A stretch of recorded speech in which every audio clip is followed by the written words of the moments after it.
Hello students, मैं सूरज कुमार आप लोगों का स्वागत करता हूं अपना यूट्यूब चैनल पे। स्टूडेंट, आज बहुत दिन बाद आप लोगों का क्लास शुरू हो रहा है। आपका रिडक्शन फार्मूला जो कि चल रहा था, आज से हम शुरू करेंगे उसको।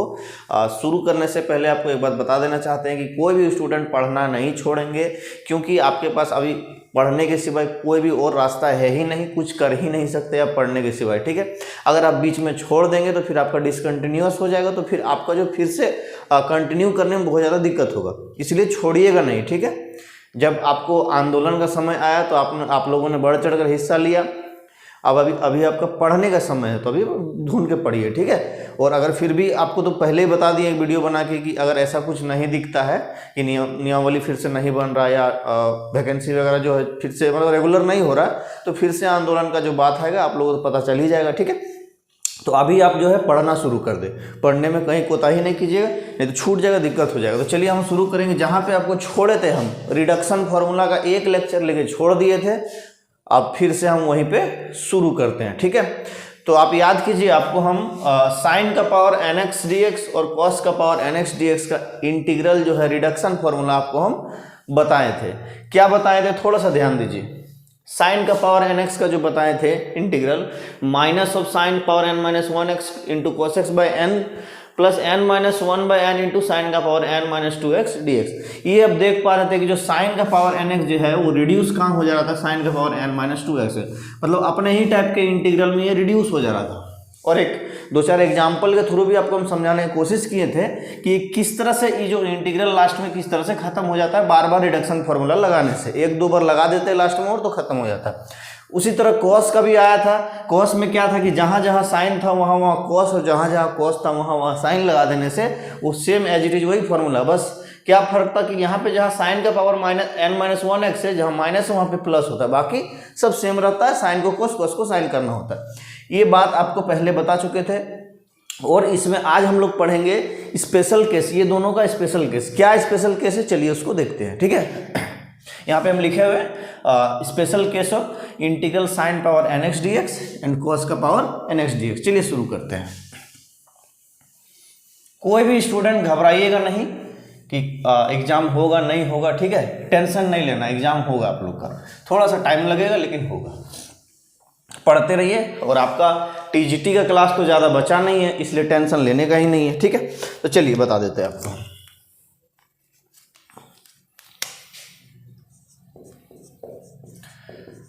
Special cases of integral of sine का power nx dx and cos का पावर nx dx। इसमें स्पेशल केस क्यों बता रहे हैं, जरूरी है, ज़्यादा चांस रहता है आपका इस दोनों पार्ट से स्पेशल केस से ही क्वेश्चन पूछने का।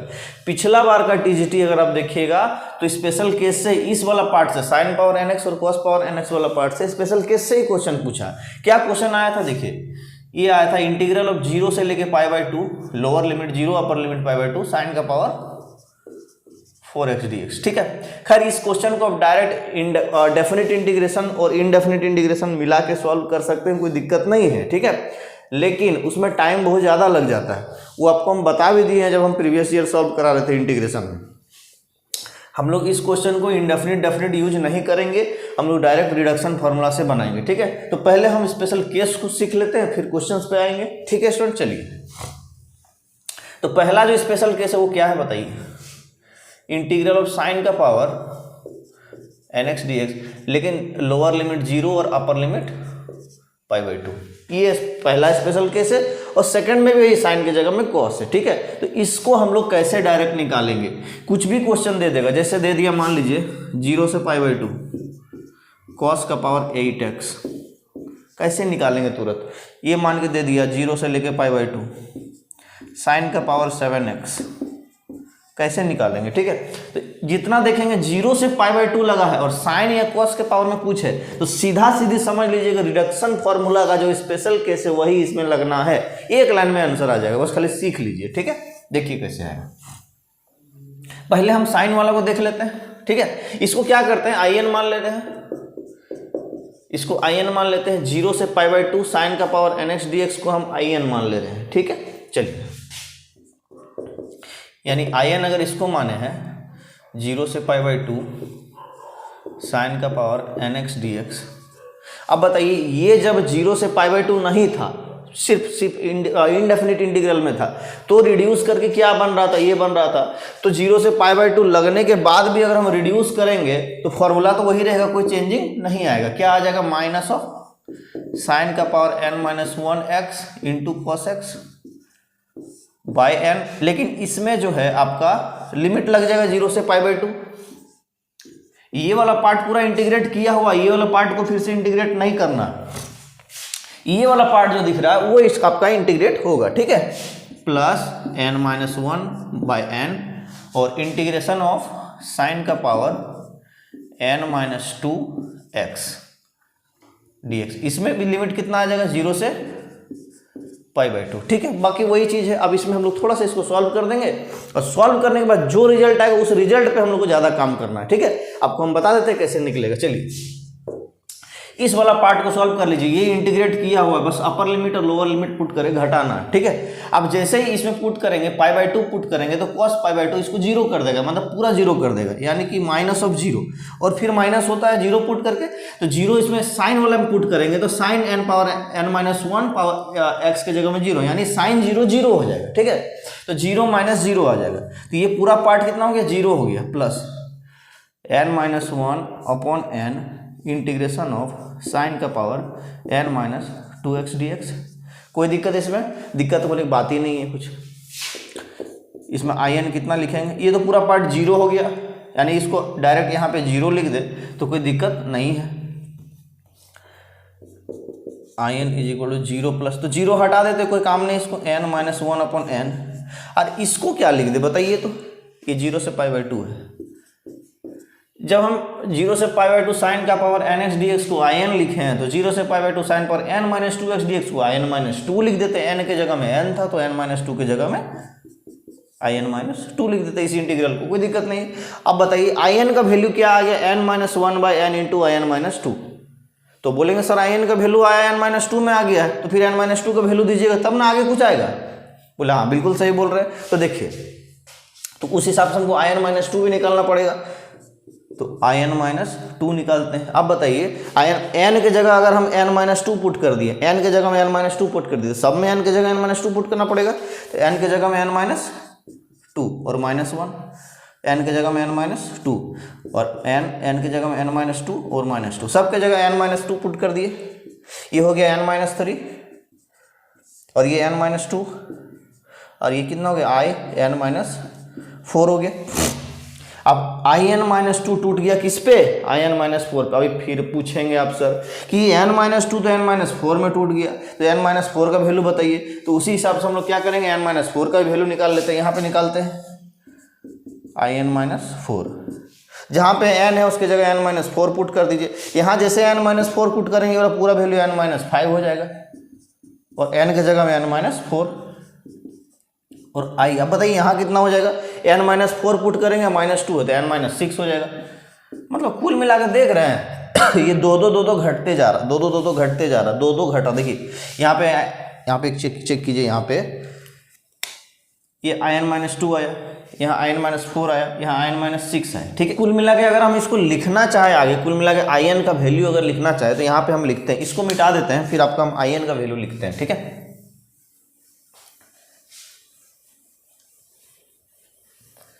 चलिए in का वैल्यू अब फाइनली हम लोग लिखते हैं, क्या आता है देखिए। अगर in का वैल्यू हम लिखें तो आ क्या रहा था, n-1 bye n into in-2 और in-2 का वैल्यू क्या आ गया है, n-3 बाई n-2 और in-4 इंटू में in-4 का वैल्यू क्या आ गया है, n-5 into n-5 by n-4, ठीक है, इंटू in-6 अरे ये चलते जाएगा आगे, ठीक है।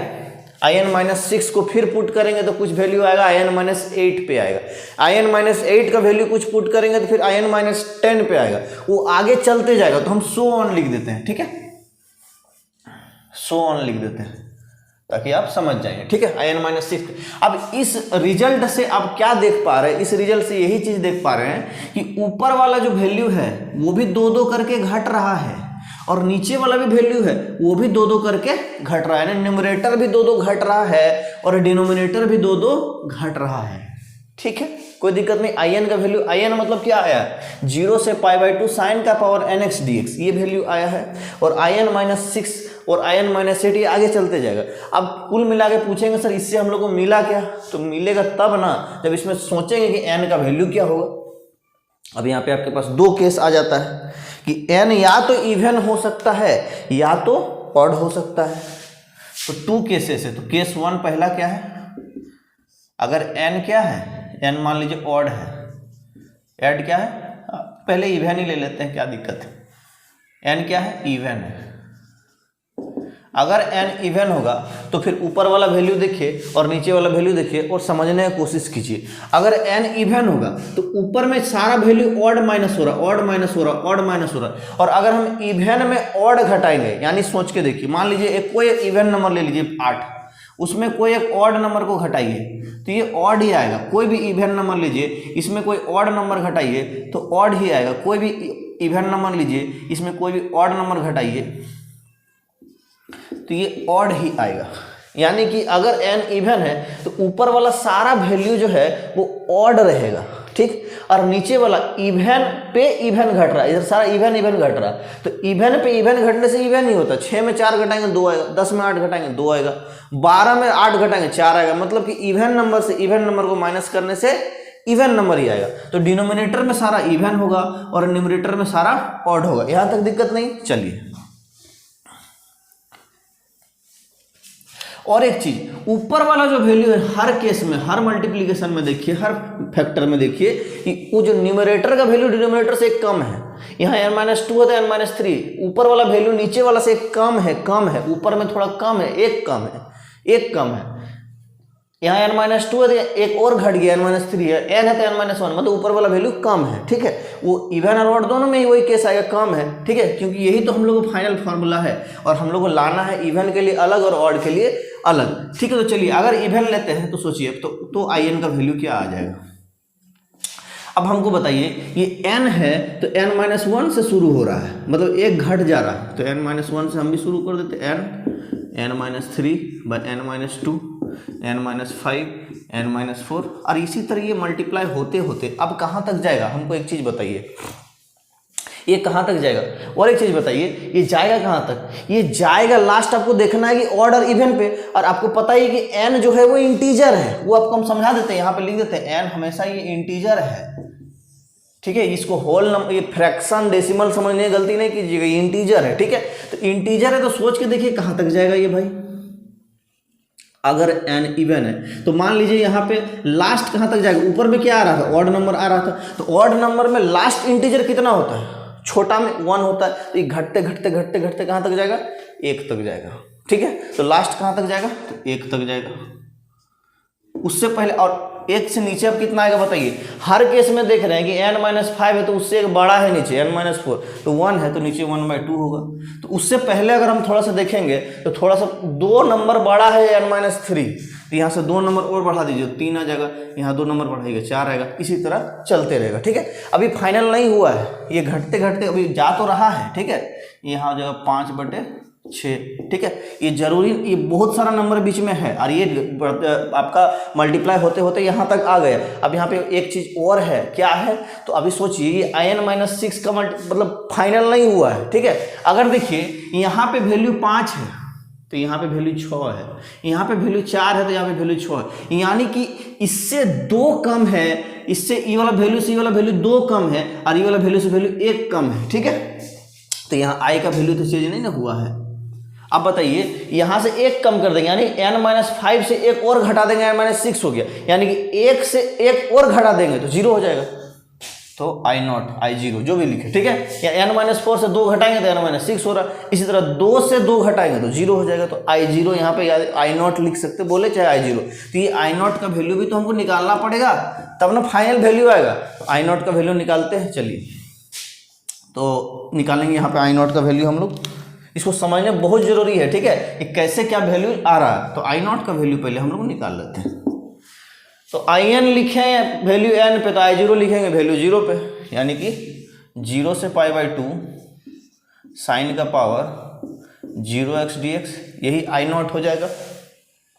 साइन का पावर 0 1 हो जाएगा, यानी 0 से π/2, साइन पावर 0 यानी 1 हो गया, तो 1 dx लिखे, चाहे सीधे dx लिख सकते हैं, कोई दिक्कत नहीं। ठीक है, इंटीग्रल कितना हो जाएगा, x हो जाएगा 0 से π/2। अब पुट कर दीजिए π/2 माइनस 0, यानी कि π/2 आ गया। ठीक है, आई नॉट का वैल्यू कितना आया है, π/2 आया, तो हम लोग पुट कर देंगे, कोई दिक्कत नहीं। अब इसको हम साइड करके नहीं लिखते, यहीं पे लिख देते हैं फाइनल। ठीक है, अब कुल मिला के आई एन कितना आ गया हम लोग का, n-1/n, n-3/, माइनस नहीं मल्टीप्लाई है। ठीक है, हर फैक्टर का मल्टीप्लिकेशन है, n-3/n-2, n-5/n-4, और घटाइएगा n-7/, और n-6, और ये डॉट डॉट डॉट डॉट कहाँ तक जा रहा है, 3/4, 1/2, और आई नॉट का वैल्यू आ गया π/2। ये आपका खेल है। थोड़ा मेरा तबीयत खराब है तो नाक कान सब बह रहा है, आँख सब बह रहा है, अभी ठंडा मार दिया है। ठीक है, तो ये आ गया आई एन का वैल्यू किसके लिए, n = इवन के लिए। ठीक, कोई दिक्कत नहीं। अब हम लोग n = ऑड के लिए भी चेक करेंगे, लेकिन ध्यान रखिएगा अभी हम लोग साइन का चेक कर रहे हैं, कॉस का चेक नहीं किए। कॉस वाला में कुछ करना नहीं, पता चलेगा वही आंसर आ रहा है, बता देंगे कैसे। ठीक है, ये आ गया आई एन का वैल्यू किसके लिए, n = इवन के लिए। ठीक है, अब ऑड का थोड़ा सा हम बता देते हैं, ऑड का भी यहीं पे बता दे रहे हैं। ठीक है, ऊपर में थोड़ा सा मिटा दे रहे हैं, अगर नोट करना चाहिएगा तो कर लीजिए।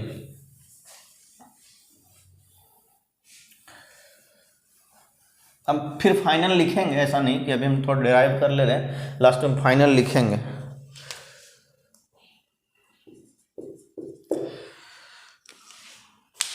देखिए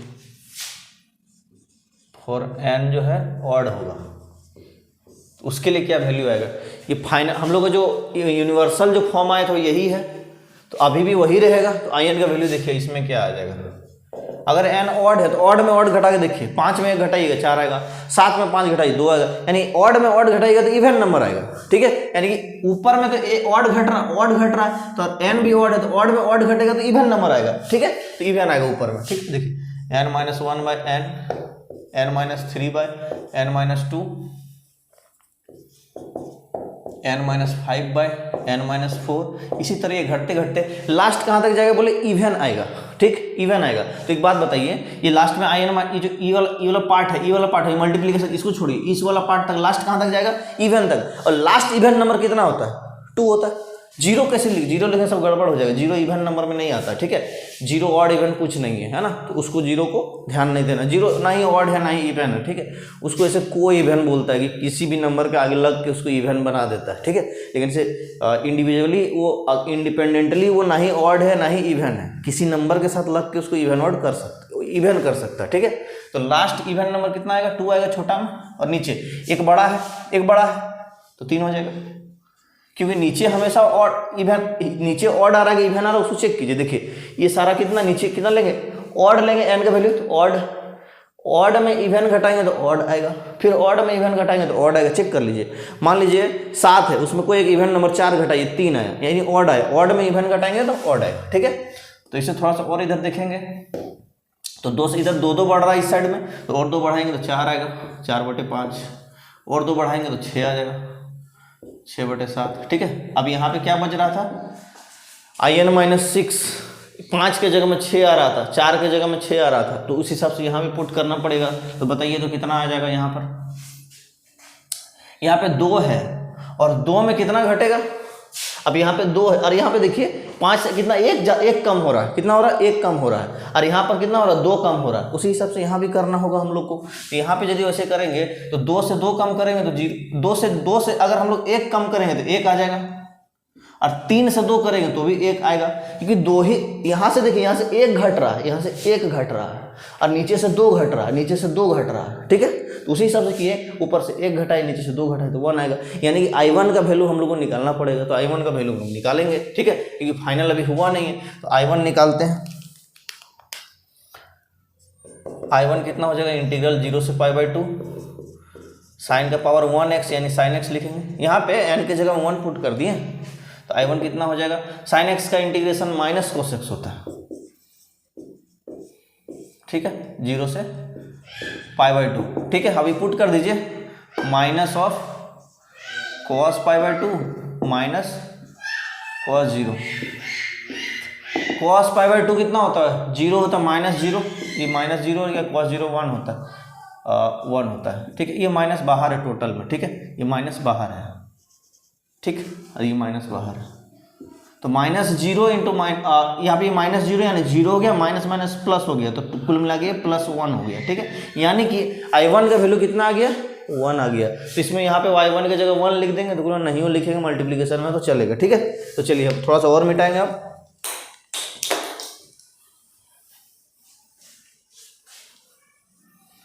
थोड़ा सा और मिटाएंगे और कुल मिला के लिखेंगे किसका वैल्यू, IN का वैल्यू किसके लिए, n is equal to odd के लिए, ठीक है। n-1/n, n-3/n-2, n-5/n-4 dot dot dot dot कहाँ तक जाएगा, 4/5, 2/3, इससे आगे नहीं जाएगा। अगर I1 का वैल्यू 1 है तो 1 लिख के फायदा नहीं है, ठीक है, मल्टीप्लीकेशन में। तो ये दो वैल्यू आ गया हम लोग का, एक ये n is equal to odd और n is equal to even के लिए, क्योंकि पावर में कुछ भी रह सकता है, इवन ऑड कुछ भी रह सकता है ना, तो दोनों के लिए अलग अलग फार्मूला है, ठीक है। अब यहाँ पे आपको समझना है, चीज़ों को समझना, कैसे समझेंगे, देखिए ऑड वाला में क्या हो रहा है, घटते घटते ऊपर में ऑड आ रहा है, सॉरी इवन वाला में घटते घटते ऊपर में ऑड आ रहा है, नीचे इवन आ रहा है, ठीक है। और इवन वाला में क्या हो रहा है, घटते घटते ऊपर, मतलब ऑड वाला में क्या हो रहा है, घटते घटते ऊपर में इवन आ रहा है, नीचे ऑड आ रहा है। थोड़ा सा उल्टा पुल्टा है, लेकिन समझने की कोशिश कीजिएगा। अगर यहाँ पे इवन है, n is equal to even है, तो ऊपर में ऑड आएगा लास्ट 1, ठीक है। और क्या है, ऑड है तो ऊपर में इवन आएगा लास्ट, ठीक है। लेकिन और एक चीज ध्यान रखना कि इवन वाला में π/2 मल्टीप्लाई होगा, लेकिन ऑड वाला में कुछ मल्टीप्लाई नहीं होगा, 1 आ रहा था। इस बात को ध्यान दिए आप लोग, जरूर दिए होंगे, ठीक है। तो दो फॉर्मूला आया, लेकिन ये दोनों अभी बोलेंगे सर अब तो साइन वाला बताए, कॉस वाला नहीं बताए। तो अभी एक चीज और चेक कीजिए, यहां बता रहे हैं, ठीक है। इंटीग्रेशन ऑफ fx a से b, याद कीजिए आपको डेफिनेट इंटीग्रेशन में जब सारा प्रॉपर्टी सब सिखा रहे थे वहां चीजिए, इसका वैल्यू क्या होता है, इंटीग्रेशन ऑफ a से b, x को लिख सकते हैं लोअर प्लस अपर माइनस x, कोई दिक्कत है, नहीं सर नहीं दिक्कत, पढ़ाए हैं प्रॉपर्टी, और एक प्रॉपर्टी पढ़ा है, देखिए कहाँ लिखे भाई, इसको अब हटा देते, ठीक है। इसी से एक स्पेशल केस बना था, याद कीजिए कि 0 से लेके a तक में, 0 से लेके a तक में, समझिए इंटीग्रल 0 से a fx dx, इसको क्या लिख सकते हैं, लोअर प्लस अपर माइनस x, फिर लिख सकते हैं तो 0 से a f, x के जगह में क्या लिखेंगे, लोअर प्लस अपर माइनस x, तो लोअर तो 0 है, 0 प्लस a हो जाएगा, और माइनस x dx लिख सकते हैं। ये भी प्रॉपर्टी आपको सिखाएं डेफिनेट इंटीग्रेशन में, तो उसी प्रॉपर्टी का यूज करेंगे इसमें, ठीक है। कहाँ पर, तो सॉरी देखिए यहाँ पे हम बताते हैं साइड में, ठीक है। अरे भाई थोड़ा जगह ही कम पड़ जा रहा है, ठीक है, एक साथ हम रखना चाह रहे थे। अच्छा ठीक है, नीचे मीठा मिटा के लिख दे रहे हैं ना, नोट करते जाइएगा, नोट करते जाइएगा। देखिए 0 से π/2 साइन का पावर nx dx, इसमें भी तो वही फंक्शन वाला फॉर्म लगेगा, 0 से π/2, 0 से a, x के जगह में अपर लिमिट माइनस एक्स, यानी lower limit plus upper limit minus x, यहाँ पर वही लिखेंगे साइन का पावर n, x के जगह में लोअर प्लस अपर, यानी 0 प्लस π/2 और माइनस एक्स dx। ये फॉर्मूला मतलब प्रॉपर्टी होता है 0 से π/2। तो यहाँ से इसको क्या लिख सकते हैं, 0 से π/2 sine 90 minus x, sine π/2 minus x cos x होता है, ठीक है। कॉस का power n minus x dx, तो कुल मिला के किसके बराबर आ गया, फिर से यहाँ लिख देते हैं इसको, 0 से π/2 साइन का पावर nx dx, ये किसके बराबर आया भाई साहब, 0 से π/2 कॉस का पावर nx dx।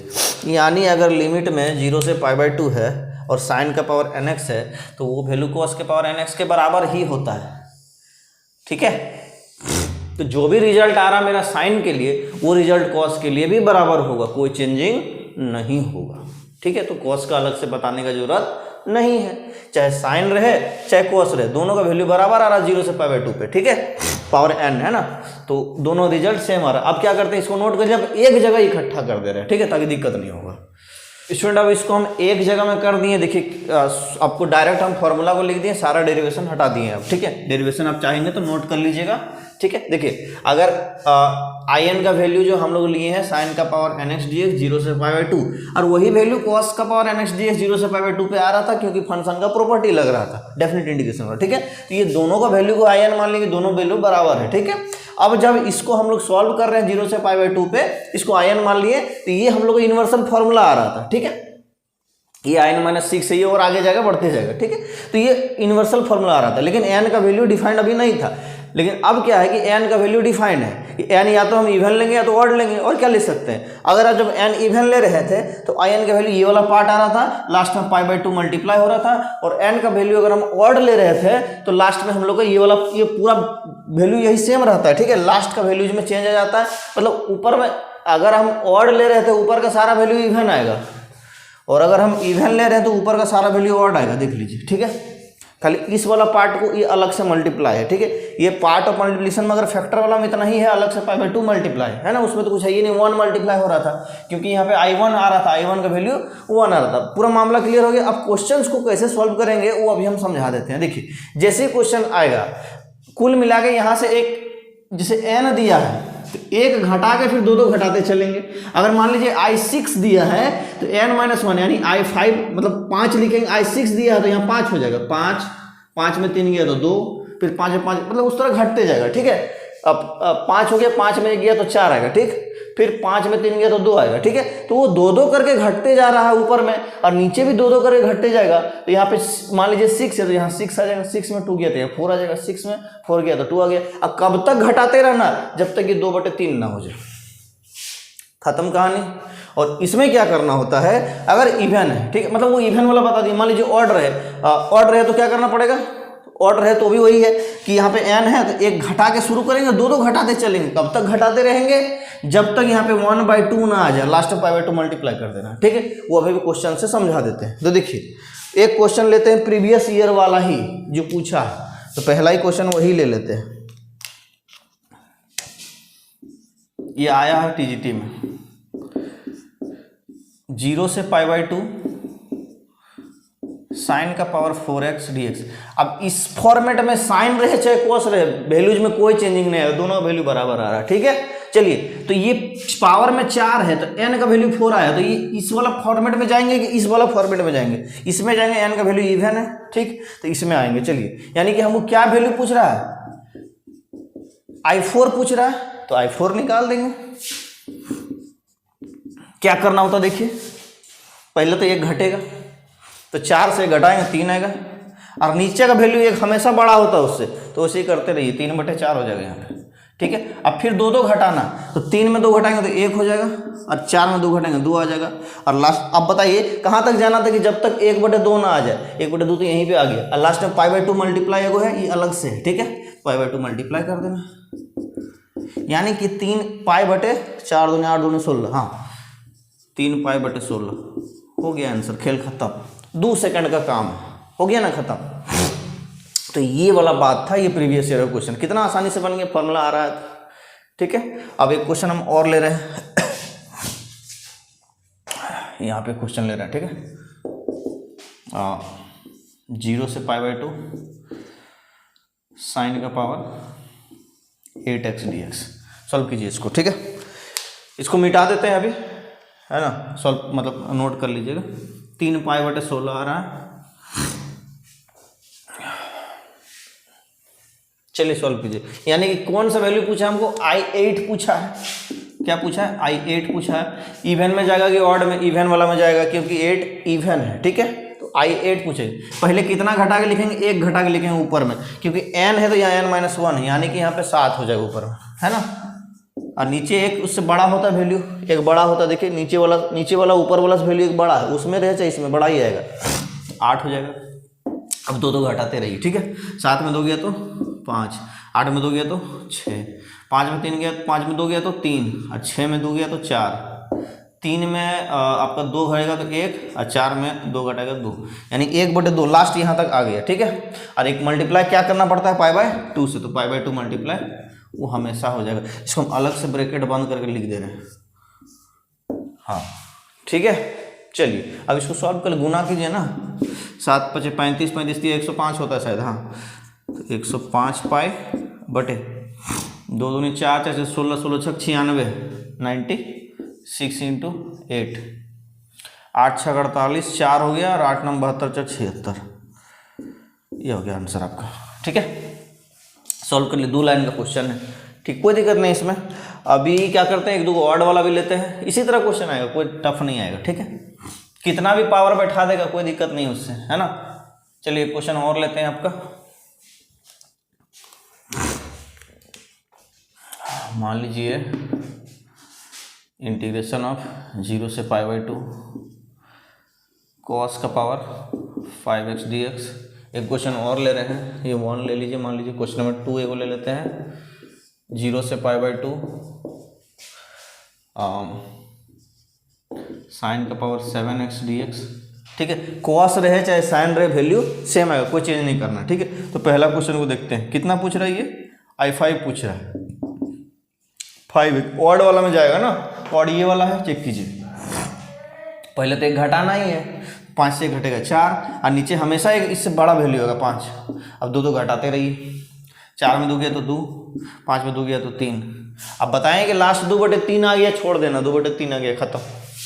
यानी कि इसको गुना कीजिए ना, 4 दूना 8 और 5 3 15, ये आंसर आपका। कोई दिक्कत नहीं।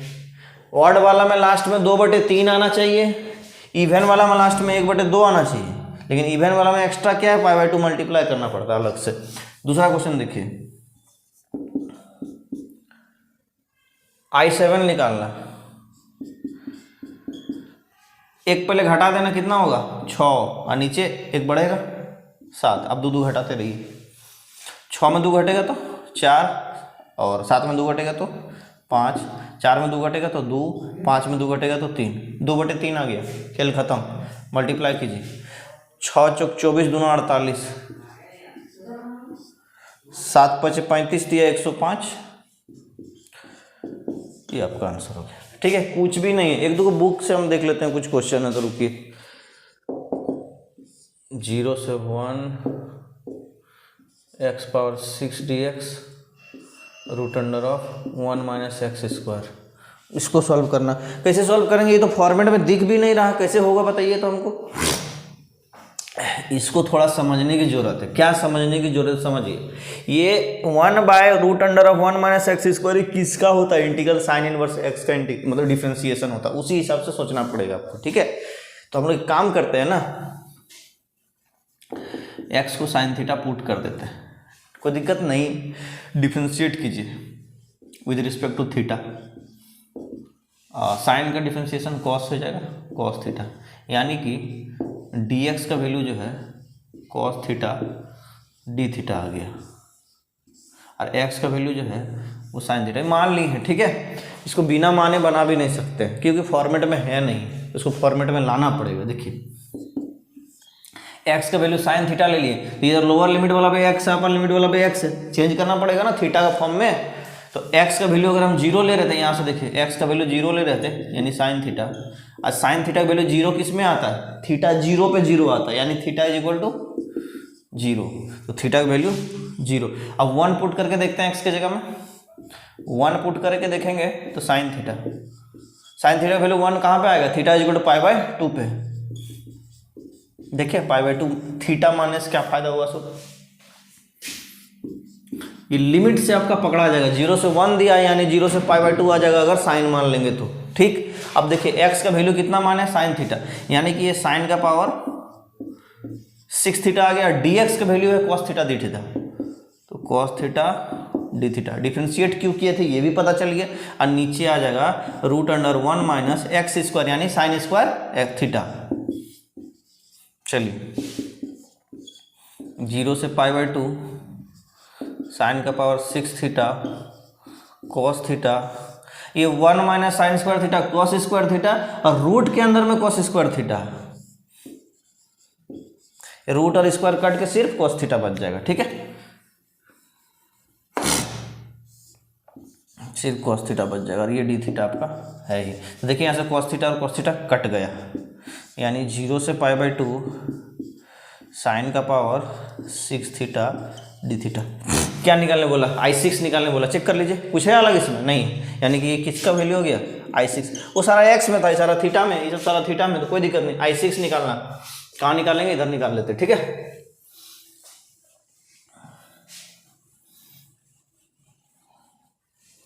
I6 निकालना, कौन वाला में जाएगा? इवन की ओर, इवन वाला में जाएगा। एक घटेगा 5, और नीचे हमेशा ऊपर वाला से एक बड़ा होता है, यानी कि 6 हो जाएगा। घटाते जाइए 2 2, 5 में 2 गया 3, 6 में 4 हो जाएगा, इधर 1 हो जाएगा, यहाँ 4 में 2, 1/2 आ गया, छोड़ देना, लास्ट में π/2 मल्टीप्लाई। सॉल्व कीजिए तो 5 × 15 पाई बटे 6 × 24 दूनी 48, 96। पिछला वाला कुछ अलग ही आंसर आया था, इसमें कुछ अलग ही आंसर है, उसमें भी तो I6 था ना। देख लीजिएगा ना, कैलकुलेशन है, ठीक है। थोड़ा बहुत अगर मल्टीप्लिकेशन में गलती हुआ होगा तो उसको इग्नोर कीजिएगा, सही कर लीजिएगा, ठीक है। बाकी यही फंडा है ना, कैलकुलेशन गुना वुना देख लीजिएगा। तो 15 π/96 है, शायद पिछला में कुछ और लिख दिया है, उसमें भी I6 आया था, देख लीजिएगा, है ना। चलिए, तो ये आपका आ गया स्पेशल केस खत्म, ठीक है। मैंने साइन का पावर nx और कॉस का पावर nx का रिडक्शन फॉर्मूला का जो भी था खत्म कर दिया, उसमें कुछ भी बचा नहीं, क्वेश्चन भी करा दिए। अगला लेक्चर में हम लोग अगला टाइप का इंटीग्रेशन मतलब रिडक्शन फॉर्मूला को देखेंगे, ठीक है स्टूडेंट। तो इसको आप नोट कर लीजिएगा और इसका प्रैक्टिस भी कर लीजिएगा। और बात रहा फिर से बोल रहे हैं कि पढ़ने नहीं छोड़िएगा, पढ़ने छोड़ देने सब बर्बाद हो जाएगा, ठीक है। KBS वगैरह का भी वैकेंसी वगैरह से दिया हुआ है ना, उसको देखिए। और अभी खैर 10 जनवरी तक, ठीक है, 10 जनवरी तक आपको क्लियर हो जाएगा कि सरकार क्या करने वाली। कम से कम 10 से 15 जनवरी तक वेट कीजिए, ठीक है। मकर संक्रांति तक आपको सब कुछ क्लियर हो जाएगा, है ना, कि सरकार का क्या मंशा है, क्या करने वाली है। कुछ नहीं करती है फिर से होगा जो हुआ एक बार, ठीक है, और इससे बड़ा होगा। तो चलिए स्टूडेंट, इसी के साथ आज हम लोग यहीं पे रखते हैं। Thank you.